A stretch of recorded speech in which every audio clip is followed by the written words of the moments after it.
a big benefit of having this unified railway is going to be the reduction in like loading and unloading costs in the middle of the country. So it's going to allow us for a smoother, quicker, and probably cheaper transport across the country. I think the question is, how much is that reduced cost going to be passed on to, the American people as opposed to just the shareholders of the combined company? Mathew Gustafson, Professor of Finance at Penn State University. Today there was a big merger between Union Pacific and Norfolk Southern railroads.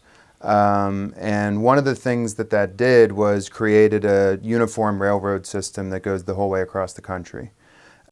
The reason that mergers like this tend to be attractive for the companies is because it offers them economies of scale where they can reduce input costs, reduce redundancies, and ideally run a more efficient operation. So maybe things like having less mechanics or mechanical equipment.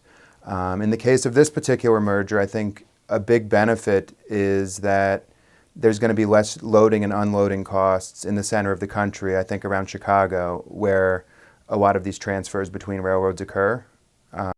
Well, it's very complicated on a lot of dimensions. I think before they go through the operational challenges of, figuring out how to allocate their employees across the newly formed company, they're going to wait and see what the regulatory agencies say about things.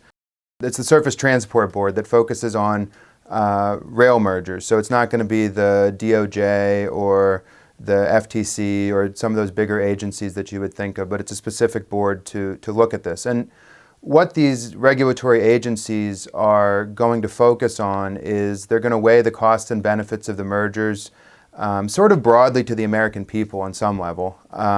They're going to weigh kind of these scale benefits and efficiency benefits that the railroads get.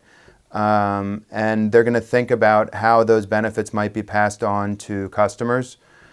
They're going to think about who the competitors are to this railroad track that is now merged.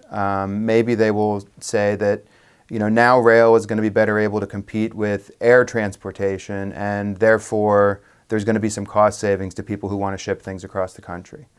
This merger's already been kind of contested or,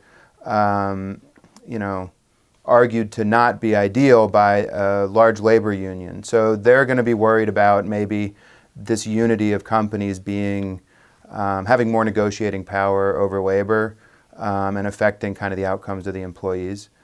So the aspect of monopoly in all of this is a little bit complicated because I think that they're probably going to think about this a little bit more broadly in terms of the transportation options that people have. So like I said before, you're going to be competing against, air travel options. You're going to be competing against like trucking industries and things like that. That when the market sees mergers, they often think about, these as being alternatives to organic growth. And so sometimes it gives kind of this negative connotation that, you're this company out there trying to maximize shareholder value, and the only way that you can do it is by, combining forces with other companies. So I think sometimes it has a negative signal to the market. I'm not sure if that's why these mergers haven't happened in the past, but that's often kind of one component to the way that the markets are going to think about these type of mergers.